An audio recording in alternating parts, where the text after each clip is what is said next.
बाबा को भोग स्वीकार कराने गए तो आज देखा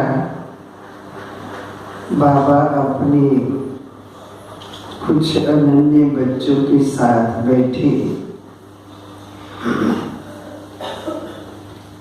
ऐसी चारों ओर सृष्टि में प्रकाश की किरणें फैला रहे थे। चारों ओर जो ये प्रकाश की किरणें फैल रही थी उसमें बाबा सारे विश्व की एक झांकी दिखा रहे थे कि कैसे मैं इन सब बच्चों को समय समय पर ये दिव्य शक्तियां देता हूं। तो ऐसे कुछ देर बाबा अपने अनन्य बच्चों के साथ ये चारों ओर की आत्माओं को शक्ति दे रहे थे। फिर बाबा को भोग स्वीकार कराया और बाबा ने कहा कि देखो इन सभी त्योहारों का भी अलौकिक रहस्य है। जो स्वयं परमात्मा जब आते हैं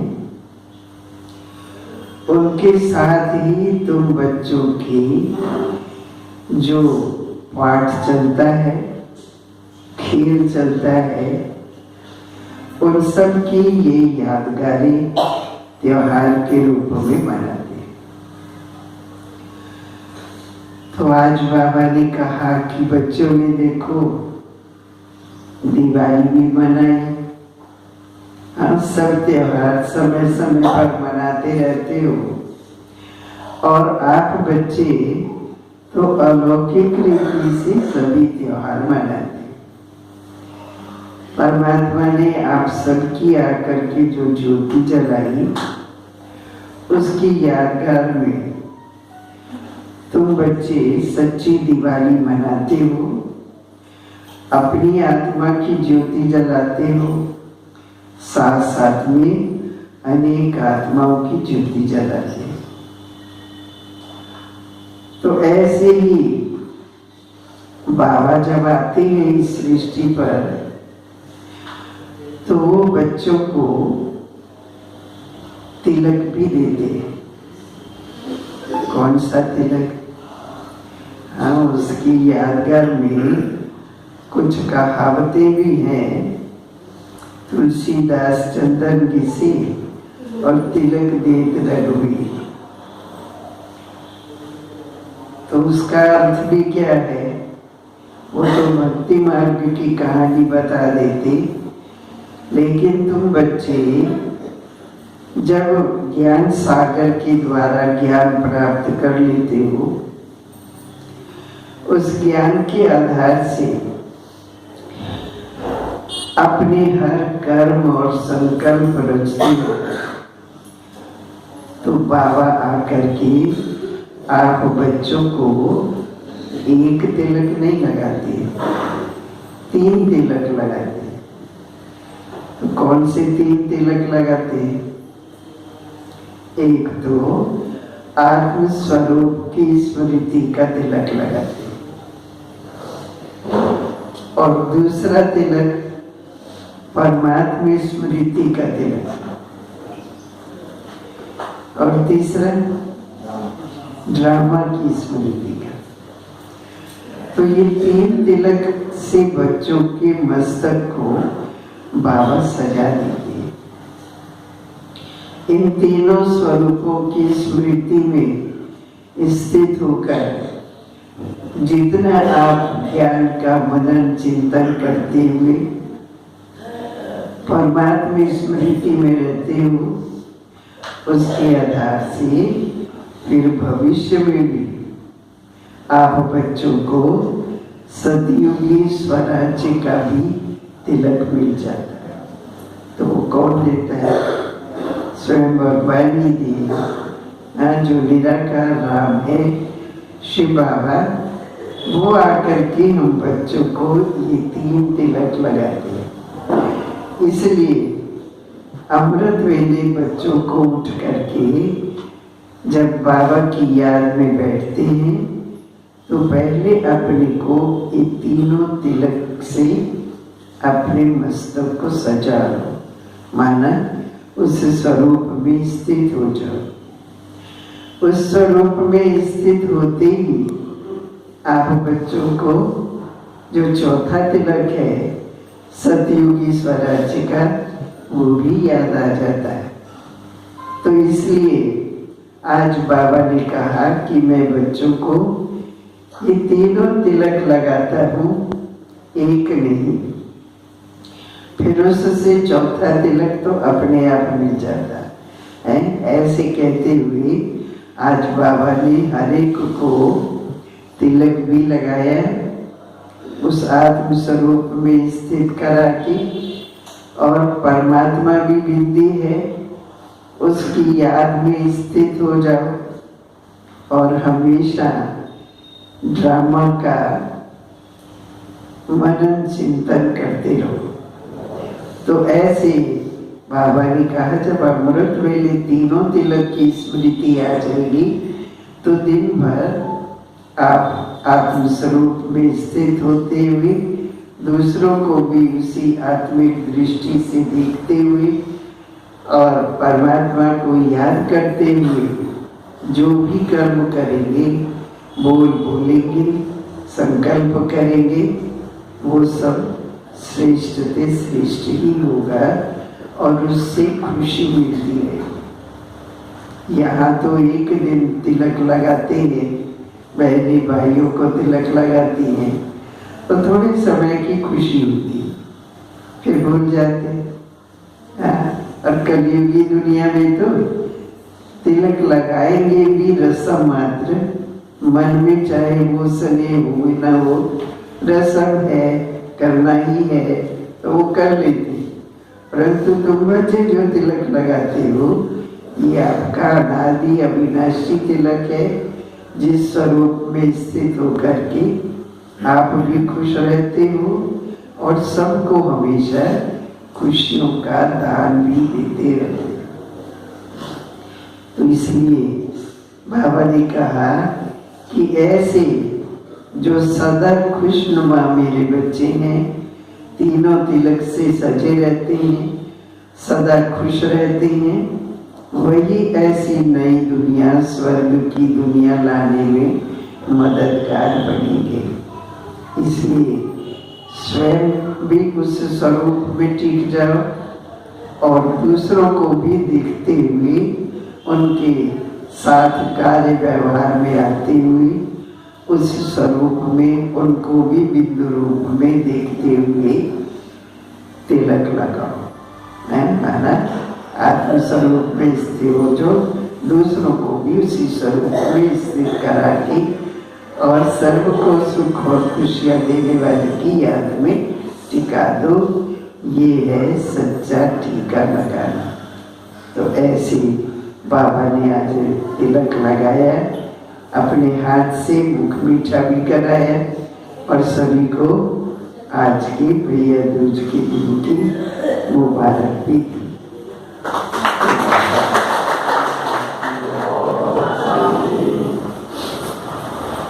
जब मैं ओम शांति बोलता हूँ चारों तरफ नजर दौड़ाता हूँ, किस लिए? इसलिए कि कोई बाबा का बच्चा जो इस हॉल के अंदर है चुपचाप उन्हें बैठा है। हर एक को ओम शांति बोलना है।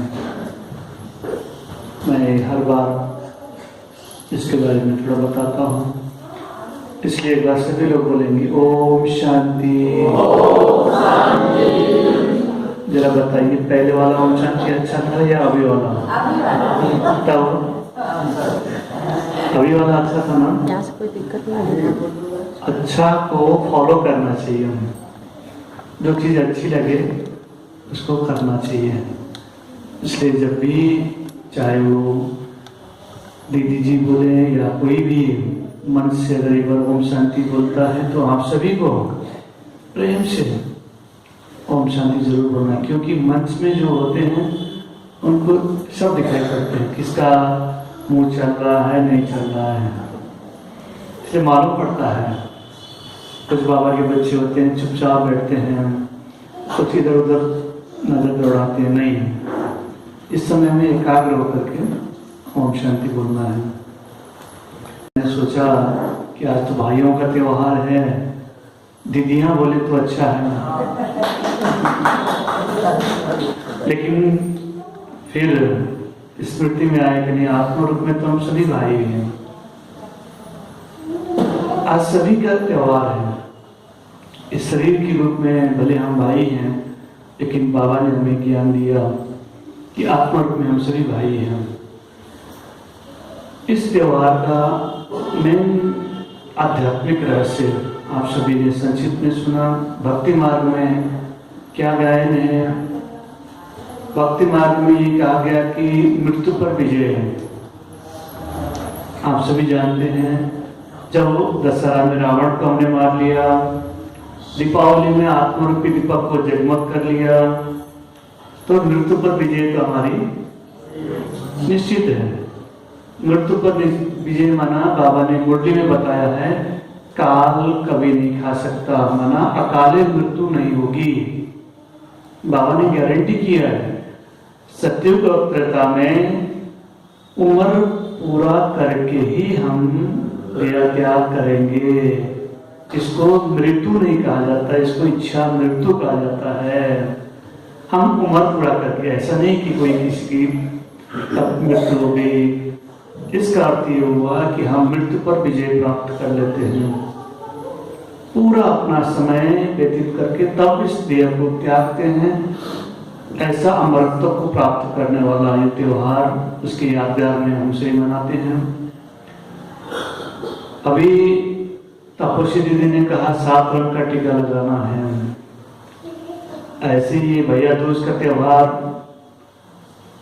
हम बहुत ही अच्छे तरीके से धूमधाम से बहुत ही हर्षोल्लास के साथ नेपाल में मनाया जाता है, क्योंकि आप सभी जानते हैं कि हिंदू राष्ट्र नेपाली था, अभी तो एग्जैक्टली हूबहू वहाँ मनाया जाता था। इसी क्रम में जो 7 रंग का टीका लगाने का जो प्रचलन हुआ, इसके पीछे 7 शक्तियों की यादगार जो अभी दीदी ने बताया। हमें जीवन में सुख का भी अनुभव करना है, शांति का भी अनुभव करना है, प्रेम का, शक्ति का, आनंद का, पवित्रता का, सब शक्तियां जितनी हैं सबका हमें दिन भर अनुभव करना। हम जानते तो हैं, लेकिन कभी कभी होता क्या है, जानते हैं लेकिन मानते नहीं। बाबा के बच्चे बन तो गए हैं, लेकिन स्मृति स्वरूप में नहीं रहते हैं। बाबा ने कहा कि ये स्मृति और विस्मृति का खेल है। हम विस्मृत हो जाते हैं, सारा ज्ञान विस्मृत हो जाता है, ज्ञान में चलना इतना ही केवल याद रहता है। लेकिन आज 7 शक्तियों की स्मृति स्वरूप बनकर के आप दिन भर पुरुषार्थ करना है। पुरुषार्थ करके देखिएगा कैसा फील होता है, फिर कभी शेयर करिएगा, ठीक है। ज्ञान के स्मृति स्वरूप बनने पर, यानी कि ज्ञान के एक ही रहस्य को जो आज मुरली में हमने सुना या कोई भी बाबा ने संदेश में बताया, उन रहस्यों को समझते हुए उसमें प्रैक्टिकल में जिस दिन हम चलते हैं उस दिन का आनंद, और जिस दिन ज्ञान की विस्मृति में रह करके दिन बिताते हैं उस दिन का अनुभव आप सभी ने किया होगा। इसीलिए अब हमें ज्ञान के स्मृति स्वरूप में रहते हुए ज्ञान को प्रैक्टिकल अपने जीवन में उतारना है। इन्हीं शुभ भावनाओं के साथ भैया दूज की आप सभी आत्मरूपी भाइयों को ढेर सारी शुभकामनाएं।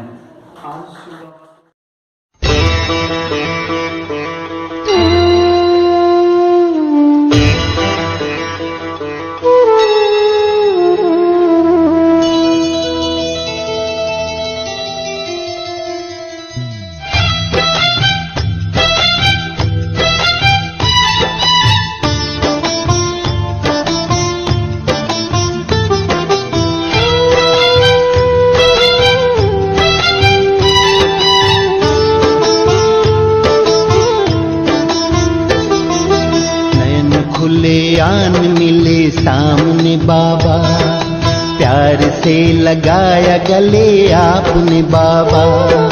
नयन खुले आन मिले सामने बाबा, प्यार से लगाया गले आपने बाबा।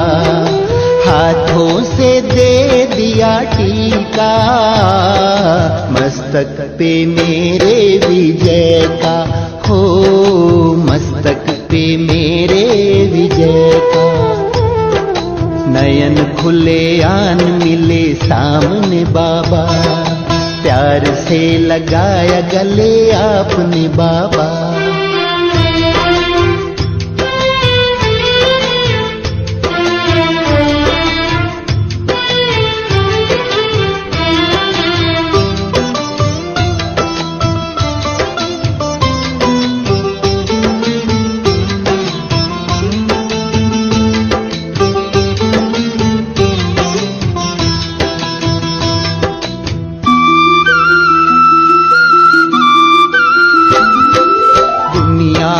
सारे सवाली, झूठी खुशी अंदर से खाली।